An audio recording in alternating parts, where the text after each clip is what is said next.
50 महत्वपूर्ण बहुविकल्पीय हैं जो इम्पोर्टेंट है, जैसा कि हमने पहले बता रखा है कि क्लास 10th के लिए 50 बहुत महत्वपूर्ण है, क्योंकि 20 नंबर का ऑब्जेक्टिव आना है ओएमआर सीट से। तो यहाँ पर ओएमआर सीट से दिया गया क्वेश्चन है। तो यहाँ पर आइए देखते हैं इम्पोर्टेंट क्वेश्चन।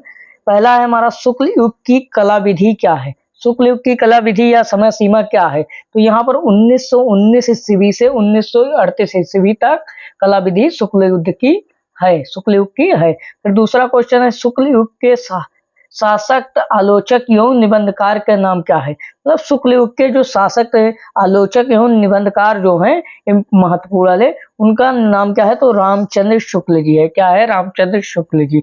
फिर अगला क्वेश्चन है हमारा, शुक्ल युग के प्रमुख इतिहासकार कौन है? जो शुक्ल युग के प्रमुख इतिहासकार है, तो शुक्ल युग के प्रमुख इतिहासकार कौन है? बाबू गुलाब राय जी। कौन है? बाबू गुलाब राय जी शुक्ल युग के प्रमुख हमारे इतिहासकार जी हैं। फिर अगला क्वेश्चन, तो यहाँ पर है हमारा ध्रुव स्वामिनी। ध्रुव स्वामिनी रचना के नायक कौन है? ध्रुव स्वामिनी रचना के नायक कौन है? तो यहाँ जयशंकर प्रसाद। और ध्रुव स्वामिनी क्या हो जाता है? नाटक। फिर अगला क्वेश्चन है, कीर्ति। कीर्ति कंकाल। कंकाल मतलब जो कीर्ति है, मतलब रचना है कंकाल। कंकाल की रचना कौन है? मतलब जयशंकर प्रसाद जी है। कौन है? जयशंकर प्रसाद जी हमारे कंकाल के लेखक हैं। फिर अगला क्वेश्चन है, रसमीमांसा। रसमीमांसा के लेखक कौन है? जो मोस्ट इंपॉर्टेंट क्वेश्चन है क्लास 10th के लिए। तो यहाँ पर आचार्य रामचंद्र शुक्ल जी रसमीमांसा के लेखक हैं। फिर अगला क्वेश्चन है हमारा, आचार्य रामचंद्र शुक्ल एक है, शुक्ल है क्या है? एक आलोचक है। क्या है? एक आलोचक रामचंद्र शुक्ल जी है। फिर अगले क्वेश्चन देखते हैं।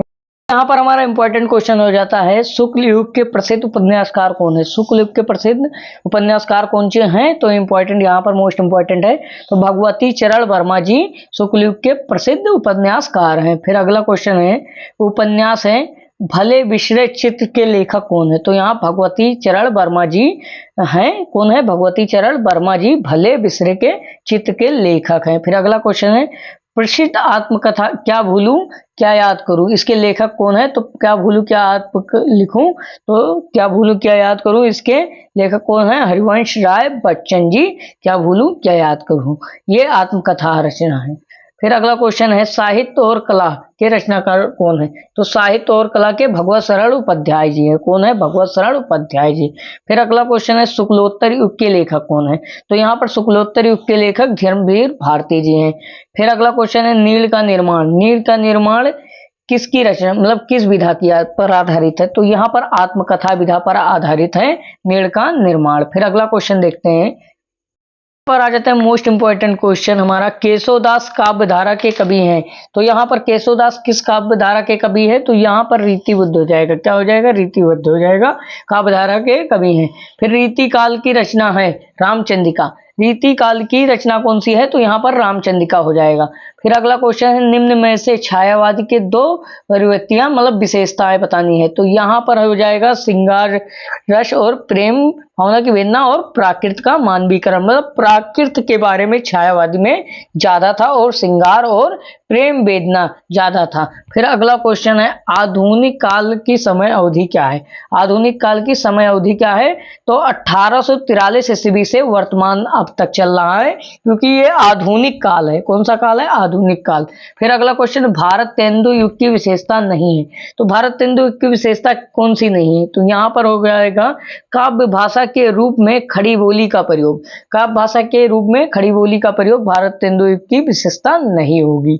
फिर अगला क्वेश्चन है, महादेवी वर्मा जी की रचना है। तो पथ के साथी महादेवी वर्मा का है यात्रा वृत्त है। क्या है? यात्रा वृत्त पथ के साथी है। तो ये महादेवी वर्मा जी का है। फिर अगला क्वेश्चन है, प्रयोगवादी कवि कौन है? तो प्रयोगवादी का वाद के काव्य धारा के कवि कौन है? तो यहाँ पर अज्ञे जी, सच्चिदानंद हीरानंद वात्स्ययन अज्ञे जी प्रयोगवादी काव्य धारा के कवि। क्वेश्चन हमारा, निम्नलिखित में से मिश्र वाक्य क्या है? मिश्र वाक्य मतलब क्या होता है? जो मिक्सिव रहता है। तो यहाँ पर जो झूठ बोलते हैं, पहला हो गया उन पर विश्वास मत करो, ये हमारा मिश्र वाक्य है। फिर अगला क्वेश्चन है हमारा, ये सब पेपर में आपको देखने को मिलेगा यूपी बोर्ड 2025 में, जैसे ही बता रही हुई वैसे ही सारी वाहन चा। तो यहाँ पर बती हुई और सारे वाहन चला पड़े, चल पड़े। तो यहाँ पर ये क्वेश्चन, इसका आंसर यही हो जाएगा। फिर अगला क्वेश्चन है वाक्य के कितने भेद होते हैं? तो वाक्य के 4 भेद होते हैं। यहाँ पर व्याकरण कुछ है तो यहाँ पर 4 वाक्य हो जाते हैं।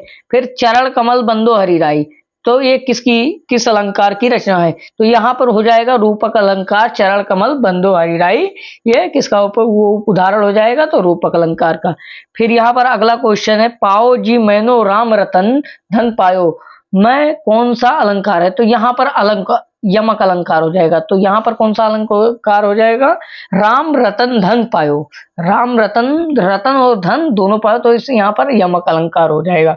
फिर अगला क्वेश्चन है मेरी मदद करो का अर्थ क्या है? इसका आधार, तो यहाँ पर आज्ञावाचक हो जाएगा। क्या हो जाएगा? आज्ञावाचक हो जाएगा। यहाँ पर मेरी मदद करो के अर्थ के आधार पर यहाँ पर भेद हो जाएगा आज्ञावाचक। फिर अगला क्वेश्चन देखते हैं। अगला क्वेश्चन है शुक्लोत्तर युग के लेखक कौन है? तो इस शुक्लोत्तर युग के लेखक हमारे धर्मवीर भारती जी हैं। कौन है? धर्मवीर भारती जी। फिर यहाँ अगला क्वेश्चन है राग दरबारी रचना है, उपन्यासकार है। तो यहाँ पर श्री लाल शुक्ल जी है। कौन है? श्री लाल शुक्ल जी। फिर झूठा सच उपन्यास के लेखक कौन है? तो यहाँ पर यशपाल जी हो जाएंगे। झूठा सच जो उपन्यास है उसके लेखक कौन है? यहाँ पर यशपाल जी हो जाएंगे। महादेवी वर्मा द्वारा रचित रेखा चित्र कौन सा है? तो यहाँ पर अतीत का चलचित्र जो है वो महादेवी वर्मा जी का क्या है? रेखा चित्र है। क्या है? रेखा चित्र। फिर हमारा यहाँ है अगला क्वेश्चन कोणार्क, कोणार्क के रचनाकार कौन है? तो यहाँ पर जगदीश माथुर हो जाएंगे। कौन हो जाएगा? जगदीश माथुर कोणार्क के रचनाकार। फिर अगला क्वेश्चन है भारत दुर्दशा, भारत दुर्दशा किस विधा पर आधारित है? तो यहाँ पर भारत तेंदु हरिश्चंद्र जी का है भारत दुर्दशा, तो यहाँ पर एकांकी हो जाएगा। फिर अगला क्वेश्चन देखते हैं। हमारा मोस्ट क्वेश्चन आ जाता है कमल का सिपाही, जो मैंने इंपॉर्टेंट में पहले ही बता रखा है, इंपॉर्टेंट में सभी रचना में कमल का सिपाही यहाँ पर अमृत राय जी हो जाएगा। लहरों के राजहंस कौन है? लहरों के राजहंस Mohan Rakesh, most important question. दीप जले शंख बजे, दीप जले शंख बजे, ये सब मैंने पहले ही बता रखा है। कन्हैया लाल मिश्रा प्रभाकर जी हो जाएंगे, दीप जले व शंख बजे। फिर शुक्लोत्तर युग के प्रमुख हिंदी के आलोचक कौन है? तो यहाँ पर का और खा को काट दीजिए, ये क्वेश्चन गलत है। फिर अगला क्वेश्चन है जहाज के पंछी, जहाज के पंछी किस विधा की पर आधारित है? तो यहाँ पर उस उपन्यास हो जाएगा और इनके रचनाकार कौन है? इलाचंद जोशी जी। जहाज का पंछी इलाचंद जोशी, कौन है? इलाचंद जोशी जी हैं, इलाचंद जोशी जी हैं। मोस्ट इंपॉर्टेंट क्वेश्चन है इलाचंद जोशी जी जहाज के पंछी उपन्यास।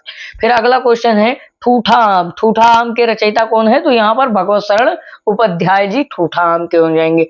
अर्ध से अर्धनारीश्वर, तो यहाँ विष्णु प्रभाकर जी का हो जाएगा अर्ध से अर्धनारीश्वर। फिर अगला क्वेश्चन देखते हैं। अगला क्वेश्चन हो जाएगा हमारा ललित लालम, ललित लालम क्या हो जाएगा? हमारा रचयिता कौन है? तो मतीराम जी ललित लालम के रचनाकार है। फिर अगला क्वेश्चन है रामचंद्रिका के रचनाकार कौन है? तो यहाँ पर केशवदास जी हो जाएगा। क्या हो जाएगा? केशवदास जी। बिहारी किस युग के कवि थे? तो यहाँ पर बिहारी और भूषण यहाँ पर रीतिकाल के कवि थे। भूषण भी आ जाएगा, तो बिहारी और भूषण रीतिकाल के कवि थे। रीति मुक्त काव्यधारा की रचना है, तो सुजान सागर, सुजान सागर रीति मुक्त काव्यधारा की रचना है। फिर अगला क्वेश्चन है तीसरा सप्तक, तीसरा सप्तक का प्रकाशित कब हुआ था? तो यहाँ पर तीसरा सप्तक 1959 में हुआ था और प्रथम 4 सप्तक कब प्रकाशित हुआ था? 1943 ईस्वी में अज्ञे द्वारा। किसने किया था? अज्ञे, सच्चिदानंद हीरानंद वात्स्ययन द्वारा 1943 में ईस्वी। फिर यहाँ पर अगला क्वेश्चन यामा, यामा के रचयिता कौन है? तो यामा के रचयिता कौन है? यामा और दीपशिखा, दीपशिखा भी मोस्ट इंपॉर्टेंट है, तो यहाँ पर यामा और दीपशिखा के महादेवी वर्मा जी हो जाएंगे रचयिता। फिर अगला क्वेश्चन है साकेत, साकेत मैथिली शरण गुप्त जी का महाकाव्य है। क्या है? महाकाव्य साकेत मैथिली गुप्त का है। तो यहाँ पर 16 सर्ग हो जाएंगे। इसमें कितने सर्ग होते हैं? 16 सर्ग होते हैं। साकेत मैथिली शरण गुप्त का महाकाव्य, इसमें 16 सर्ग होते हैं। फिर अगला क्वेश्चन है घनानंद किस काव्यधारा के कवि थे? तो यहाँ रीति मुक्त काव्यधारा के कवि घनानंद और बोधा जी थे। फिर अगला क्वेश्चन है मोस्ट इंपॉर्टेंट क्वेश्चन है यशोधरा, यशोधरा रचना किसकी है?